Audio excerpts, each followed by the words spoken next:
Hello everybody, I'm Tara Gaines and you are watching Plant Amateur.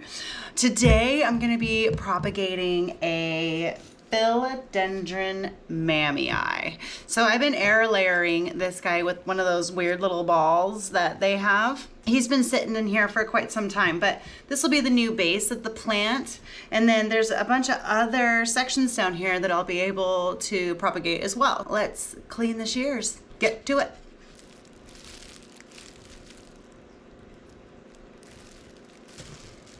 I just discovered a bug. Dang it. Let's just get to work. It's kind of unmotivating. I just found little red bugs. Most pests that are bad don't move quickly. Kind of scared of what these are just because they're too big to be spider mites. I do use beneficial bugs, but those aren't red. So I'm just gonna take this guy into the kitchen and spray him off really fast because you don't let these things settle. And there's no sign of anything now. I'm freaking so disappointed. I was so excited to do this today. Now that happened, now I have to put this guy somewhere else. I just gotta take it off this pole and then chop him up. Well, here we go. Our freshly rinsed, needed a bath to be in the show today, Philodendron Mamei.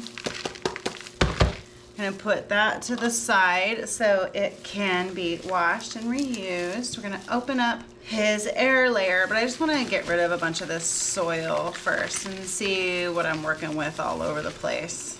These don't look too bad. I don't see any rot. Everybody doesn't feel squishy. It's actually, remember in a previous video where I told you to keep more than one node at a time?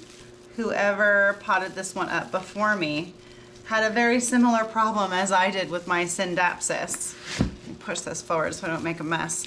It had grown in a curly Q fashion, and so they just took the whole thing and potted it up. It actually looks like they cut here previously and it made a new shoot. This is what we're hoping to do with those other ones, the experimental ones. I'm probably gonna cut in the same place that they had before. I don't know how much life this guy has left, but I take it back. The first thing I'm gonna do is I'm gonna cut off my air layering. So air layering is this little ball that I have filled with moss. I just wanna cut the plant out, and this will be my new top cut, especially after I deal with you.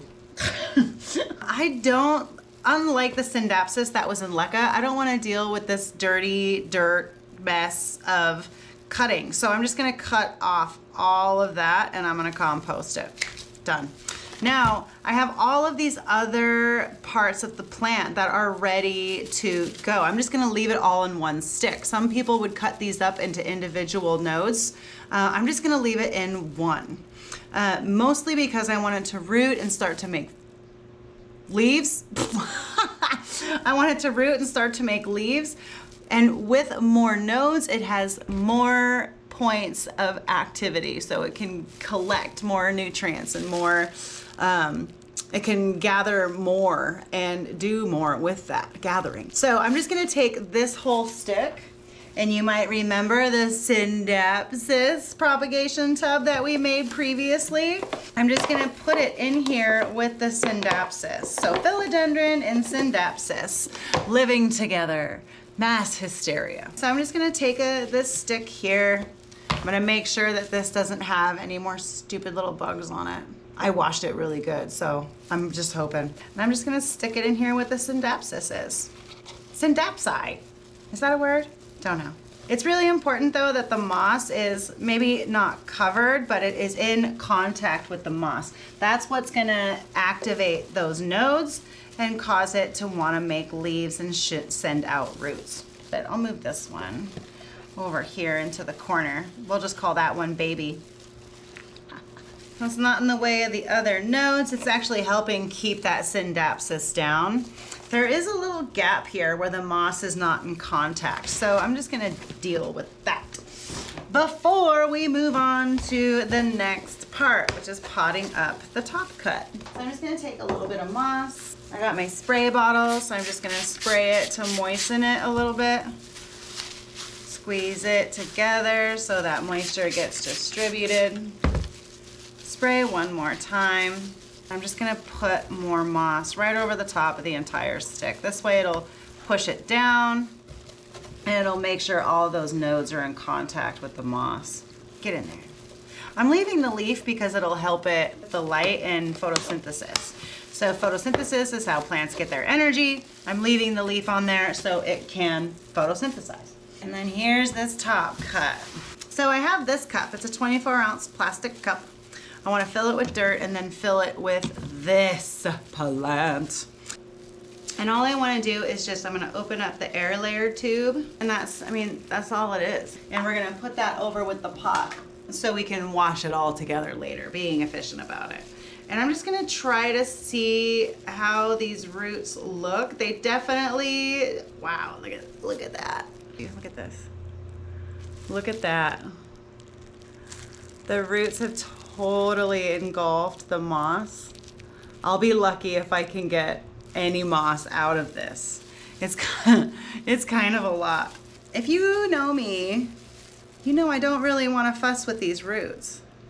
I really just kind of want to leave them alone to let them do their rooty thing. But I don't want to leave a giant ball of moss in here because moss absorbs a lot of water, and I'm worried that in soil it will absorb so much water that it will cause root rot. So that's why I'm trying to kind of separate this and just take out some of the moss. I don't even care if I get all of it. I just want to take out some of it. And it's so in there. I might just be SOL. I might just have to leave it, which is fine, you know, like, I think. I don't know. But we'll find out. That's why we take cuttings, right? So just in case. I don't think I'm gonna get anything out of this.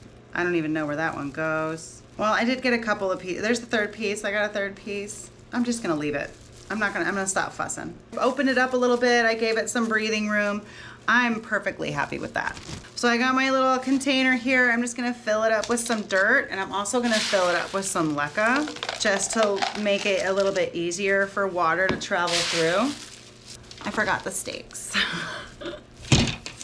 We're gonna want those in here, right? So I got 3 stakes and I zip tied them together. I will zip tie them again about midway, but I wanted to first get them in the pot and make sure that they were gonna be flush with the bottom. And then we're gonna repeat this process. We're gonna take the dirt and we're gonna fill it up to about 2/3 of the way up, plumping the little plant into the pot. And the way I'm positioning it, it's so it'll face forward. You can kind of tell right now with the way the leaves are coming out, how they're facing forward. If I plant it this way against the bamboo, the leaves will continue in that pattern. Where if I try to plant it this way, the plant has to spend energy to rotate itself and make it face the right direction. And it's not right, it's just the way the plant wants to grow. And then once I got it nestled into the bottom, then I'm gonna take some more soil and I'm just gonna put it right over the top. I am so nervous about that moss ball. I'm so nervous. I could spend the time to do it, but I'm not gonna. And I have propagation, so it's okay. We'll see what happens. Besides, this guy could just turn on me. I'm just packing it in. And I want to get right up to that little node. I'm hoping that maybe it'll creep down and in. Woo, this thing's so top heavy. I gotta put it in the right kind of pot. I'm gonna go water this in so it's a little bit more stable, see if I need to put more dirt in it or not, and then I will be right back. Right, oh, it's a wet mess right now, okay? But I found this little vase and I put some leca on the bottom of it so it can absorb water, and the roots will be attracted to that. So they'll make their way down and into the soil. I'm gonna add more dirt, hold on. We're watered in. I found this really cool vase. Let me repeat it. I found these really cool vase that these cups just fit right in. I filled the bottom with leca just so, I don't know why. You don't have to, but I like doing it, so I do it. And supportive, right? That's what you want in a stake. And then I got this little tie right here. I'll adjust my angle so you can see. But so here's the plant, and I've got him parked right up against the support. And I'm just gonna take this tie because he's already making a new shoot. He already has 2 leaves going. So I'm just gonna secure him to the stake so he continues to grow. Here's the new leaf right here that's coming out. We're gonna have to quarantine this guy because he did have pests on him. So disappointing.